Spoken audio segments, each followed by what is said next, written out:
Mom sold our home for a Toyboy. Karma hit hard. Did I do the right thing? The phone call ripped my life in two. It wasn't an accident, a health scare, or even a natural disaster. The kind of thing that could reasonably derail a person. No, this was so much worse. This was a deliberate act of betrayal. A cold-blooded theft of the life I thought I knew. Mom secretly sold her house to buy a posh car for her new husband, but he spent her money and ran away with a young mistress. Now, she's begging for forgiveness, crawling back into my life after the wreckage she created. But let me rewind and remember my childhood. There's a time of stark contrast. While other kids whine about their parents working too much, my mom's complaints were a nightly ritual. Every evening was the same grim performance. She'd storm in from the accounting firm, fling her purse onto the kitchen counter with venom, and launch it into her familiar tirade. Amanda, you won't believe what my boss said today. He actually dared to question my quarterly report. I've been doing this job for 15 years. I was just 10 at the time, a sponge soaking up the toxic fumes of her unhappiness. Dad, he was always the steady anchor, the voice of reason. If you hate it so much, Sarah, find another job. Another job. She's sea golf. I don't want another job, Mark. I want no job. I want to be home, living the life I deserve. You think it's funny, Mark? Do you think it's amusing that your wife is miserable? I learned to block out these conversations, to build a wall around myself. But everything shattered the day we got the call about Uncle Jerry. I can still see that evening, crystal clear. Dad was unusually quiet during dinner, and Mom was launching into a usual complaint fest when he cut her off, a rare occurrence. Jerry, your Uncle Jerry passed away, he announced, his voice heavy. Mom, for once, stopped mid-sentence. Was there? I mean, did he leave anything? He left his estate to his nephews. Sarah, you are one of. How much? $1,000, she demanded, her eyes already calculating. The silence that followed was thick enough to choke on. I watched my mother's face transform. The perpetual frown line softened, replaced by a glint of avarice. Do you know what this means? She breathed. Remember all those times you said you wanted to be free? Well, here's our chance. I'm going to start my own business. Dad declared, a flicker of hope igniting in his eyes. A business? Mom said disbelievingly. A courier company, he continued, as if she hadn't spoken. I've been researching it for years. You could quit your job and help me run it. Mom's face went through a series of contortions. Disappointment, calculation, and finally, a strained resignation mixed with a desperate hope. Fine, she said eventually, but I get to be the accountant. And when we start making money, I want nice things. Mark, real nice things. Dad smiled, squeezing her hand. The first 3 years were brutal. I spent countless afternoons at the office after school, watching them grind, building something from nothing. But despite the long hours, there was an undeniable energy, a sense of purpose in the air. Then, almost exactly 3 years in, everything changed. The business exploded. Suddenly, we were living a life I'd only seen in magazines. We moved from our modest house to a sprawling mansion in an exclusive neighborhood. Dad bought matching Mercedes for himself and Mom. But the money, the success, it didn't bring happiness. It amplified everything that was already broken in my mother. Mark, I'm done. I'm quitting the company. I don't want to work anymore. Mom said, staring out the window. Okay, honey, Dad said with an acceptance that told me this was not the first time this conversation had happened. I nearly choked on my cereal.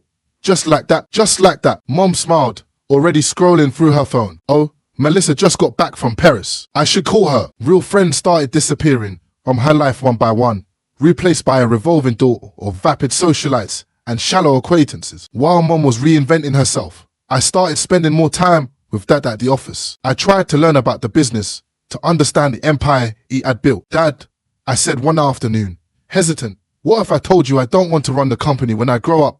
I think I want to be a dentist. Instead of disappointment, his face lit up with genuine joy. Really?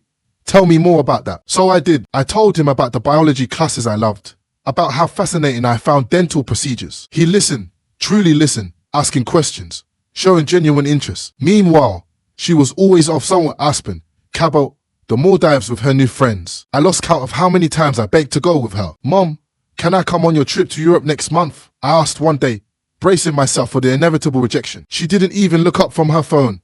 Oh, honey, no. These trips are my time to get away from, well, everything. When you're older, I wanted to scream, to point out that she didn't actually participate in family life anymore, that she was too busy recovering from it. But I just walked away. What was the point? The mother who used to help me with homework and make chocolate chip pancakes on Sundays was gone, replaced by a stranger who cared more about her designer handbags and her own daughter. High school graduation came and went in a blur, and before I knew it, I was packing my bags for dental school in another state. Dad helped me move into my dorm, fussing over every detail, setting up my room with the same careful attention he gave to everything in his life. Mom, she was in the Bahamas with her friends. Of course, every Sunday at 7 p.m, Dad would appear on screen, a warm smile on his face, hanging on every word about dental procedures and anatomy lessons. Mom, when she bothered to join the call, would offer a perfunctory, "That's nice, dear." Sometimes Mom wouldn't show up at all, and those were actually my favorite calls. Then came the call that shattered everything. "Amanda, I need to tell you something," Dad said, his voice tight with suppressed emotion. But nothing could have prepared me for what he said next. "I've been diagnosed with a terminal illness." The world tilted on its axis. "What? No, you're healthy. I'm selling the company. Neither you nor your mother could run it.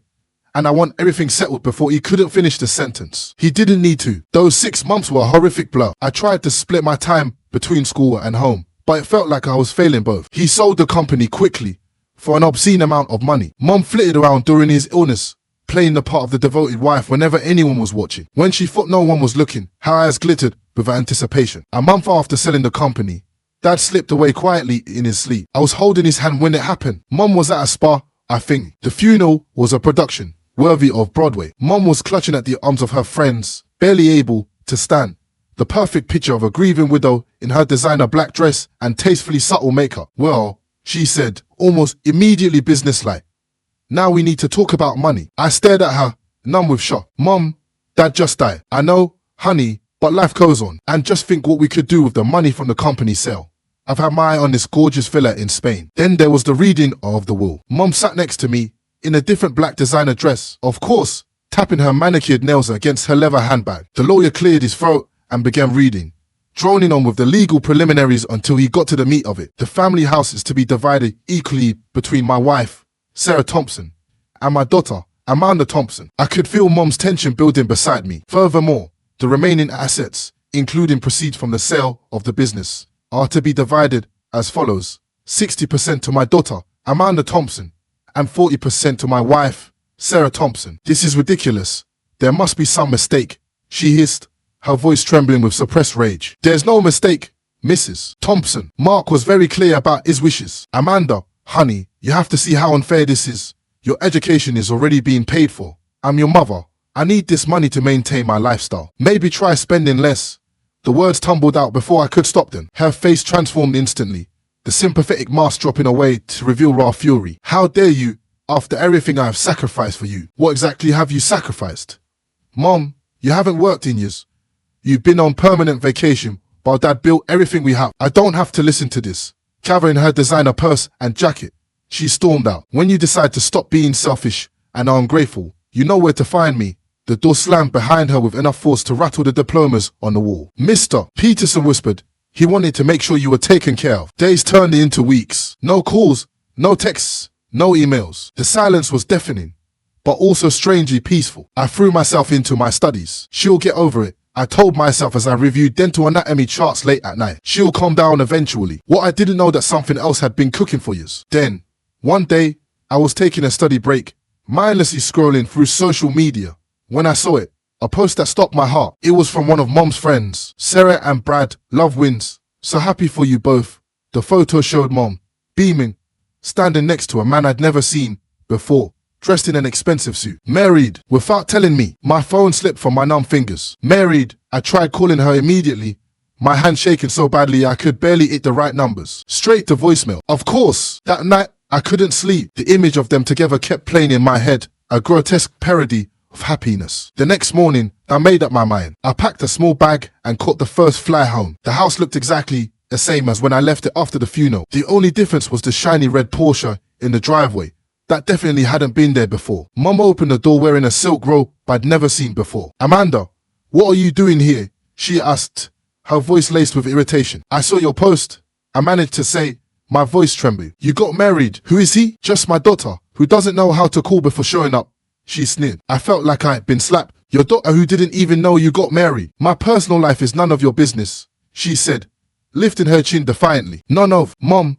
Dad's only been gone 3 months." She let out a harsh sound that held no humor. "Oh, sweetie, Brad and I have known each other for years. Why do you think I took all those solo vacations? Your trips were boring. Brad made them very interesting. Didn't you, darling?" I felt sick. How could she do this to Dad? My voice was barely a whisper. "How could you do this to Dad? Your father was boring. Always work, work, Work. Brad knows how to have fun. She glanced towards a dark hallway, expecting her new husband to emerge. Now, I suggest you leave before I call the police. This is my house now, and you're not welcome here. This is half my house. Dad left it to both of us. Get out, she screamed, her composed facade cracking, revealing the ugliness underneath. Get out of my house. Go back to your precious studies and your perfect little life that your father bought. I made it to my rental car before the sobs came. All those trips, how long had she been living this double life? How long had she been betraying Dad? Another month passed. I was in the middle of a dental anatomy class when my phone buzzed. Mrs. Jenkins, our old neighbor who lived next door for 15 years, was calling. She never called. Amanda, honey, I thought you should know there are moving trucks at your house. Your mother is selling it. The words didn't make sense at first. That's impossible. The house is half mine. Well, there's a sold sign in the yard, and they're clearing everything out. My hands were shaking as I dialed Mom's number. To my surprise, she answered. Well, if it isn't my studious daughter, what's this about selling the house? She asked sarcastically. Yes, Brad and I found a lovely place in Mexico. The weather is so much better there. You can't sell the house, I said, trying to keep my voice steady. It's half mine. Funny thing about that, she said, sounding almost gleeful. It turns out it's pretty easy to forge a signature. Just a few practice runs, and voila, the house is sold. The world tilted sideways. You forged my signature. Mom, that's fraud. That's a crime. If you hadn't been so selfish with your father's money, that wouldn't have had to do this. Brad and I deserve to enjoy life. Speaking of which, he's so happy with this one. He's happy with your money, Mom. That's all he cares about, you little brat. You're just jealous because I have a gorgeous young husband who adores me, while you're all alone with your boring books and your little dental tools. What do you know about love? I know Dad loved you, I said quietly, the pain welling up inside me. He loved you for 30 years, and this is how you repay him. She laughed again, harsher this time. Your father, your precious father, who left you more money than me, who treated me like I was some kind of trophy wife. Well, now I have a real trophy, a young, handsome husband who knows how to have fun. And guess what? We don't care about your American laws in Mexico. We don't care about you or your inheritance or anything else. We're going to live the life I deserve. Mom, please don't do this. My voice was trembling. Face it, Amanda, you're just a sad. When was the last time you even had a date? Too busy playing with teeth to have a real life, aren't you? Before I could respond, she hung up. I sat there in the empty classroom, my phone still pressed to my ear, listening to the silence. My mother had just admitted to committing fraud. She had stolen my inheritance, my home, everything I had left of Dad. Life has a funny way of moving forward, with or without you. In the years following Mom's disappearance to Mexico, I finished dental school, completed my residency, and started building a life I'd always dreamed of. Dad's inheritance helped me buy a beautiful apartment in a quiet neighborhood, and I was building a life I'd always dreamed of. I thought about Mom sometimes, usually late at night when I couldn't sleep. I wondered if she was happy with her choices, but mostly I tried not to think about her at all. Then, one rainy afternoon, my doorbell rang. I wasn't prepared for what I saw through the peephole, a disheveled, haggard woman with tear-streaked makeup. Against my better judgment, I opened the door. Amanda, baby, please, what are you doing here? My voice came out colder than I expected. I need your help. She choked back a sob. He took everything. I couldn't help the hint of satisfaction in my voice. All the money, a house, he spent it all on gambling and parties in Mexico. She started shaking. And then he met some 20-year-olds at a club. They ran off together, took the Jaguar, took what little money was left. I stood there, staring into the dust as he drove away. I used my last dollars to fly back here. Amanda, I know I made mistakes, and I'm so sorry. But I'm your mother. Please let me stay here with you. A bitter laugh bubbled up from so deep inside me. Stay here with me. Why are you laughing? This isn't funny. I have nowhere else to go. Maybe you should have thought about that before you forged my signature and stole my house, I said, my voice hard. I was wrong, she wailed, falling onto my couch. I know that now. I'm sorry. Please, Amanda, I'm your mother. No, I said quietly. You stopped being my mother the day Dad died. Maybe even before that. I want you to leave. This is my place. You ungrateful little freak, she screamed. After everything I've done for you, everything you've done to me, I corrected, my voice flat. You can't do this to me. Mascara running down her cheeks. She spat. I'll tell everyone what a horrible daughter you are.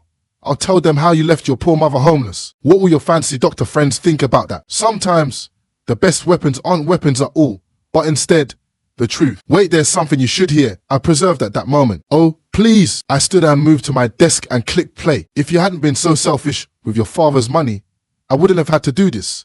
It turns out it's pretty easy to forge a signature. Just a few practice runs, and voila, the house is sold. You You recorded that call? Dad taught me to always be prepared, I said, stopping the playback. He also taught me about consequences, something you never seem to understand. Fraud is a federal crime, Mom. Forging documents for financial gain. I'm sure the police would be very interested in this recording. She stared at me, and for the first time, I saw real fear in her eyes. Not manipulation, not calculation, but genuine, raw fear. I'll leave, she said quickly. I'll go away. Don't try to turn everyone against me. Don't threaten what is no longer yours. I took another step closer. Here's what's going to happen. You're going to walk out that door, and you're never going to contact me again. No calls, no visits, no letters. If I ever hear from you again, this recording goes straight to the FBI. She stood on shaky legs, clutching her warm purse to her chest. At the door, she turned back one last time, her face a mask of desperation. Amanda, I'm still your mother. No, I said softly. You're just the woman who gave birth to me. My mother died a long time ago. She flinched as if I had slapped her. I stood there for a long time after she left, listening to the silence of my apartment. Then, I walked to my bedroom and pulled out an old photo album, one of the few things I'd managed to save before she sold the house. There was a picture of us from when I was little. Mom, Dad, all smiling, all happy. I miss you, I whispered, tears streaming down my face. Then, I closed the album and put it away. I don't know what happened to my mother after that day. I don't know if she found somewhere to live, if she ever rebuilt her life, if she ever truly regretted what she'd done. Sometimes people ask about her. The truth is, I don't want to know. The woman in that photo album, a mother who once loved me, is gone. The stranger who showed up at my door that day, she's not my problem anymore. Do you think I handled this correctly? Was I too harsh? Should I have helped her? Even after everything she did, I keep second guessing myself, wondering if I could have done something differently. What would you have done in my situation? I need to hear your honest opinions. Please let me know what you think.